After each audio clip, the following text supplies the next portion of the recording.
باسل جرب جوسي برجر موجود في عبدون. يلا على عبدون. ومين حكى لكم ما جربتوا؟ هالمطعم حرفيا اجمنته.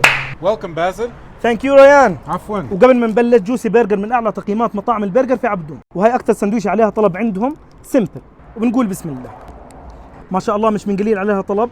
لحمه السماش، مكونات جدا بسيطه وجد زاكي. والفرايز عندهم ممكن تكون اذكى فرايز ممكن تجربها بين مطاعم البرجر، وفرايز يعني كاتشب. وهاي جوسي برجر فيها خبره 20 سنه. دمار دمار دمار. ودور الماشروم وهي بتتحضر متت من الجوع من المنظر. قمه الاستمتاع وانت بتاكل الماشروم، تلحقها بالبيتش كولا واكيد محلي. والطريقه التقليديه لاكل الفرايز مع الميلك شيك.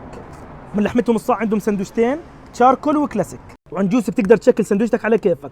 بالنسبه لي كاتشب، مايونيز، لحمه، بصل مكرمل والبيض، وبتتوج بالبوتيتو بن. هاي اقوى سندويشة برجر بالحياه. وهاي سبايسي تشيكن، دجاج فريش وبتتغطس بخلطتهم السريه. والصوصات عندهم من عالم ثاني. الحمد لله. كيف كان الاكل باسل؟ ما شاء الله ما شاء الله، كرم، حسن ضيافه، اكل زاكي، موجودين على اشيائي.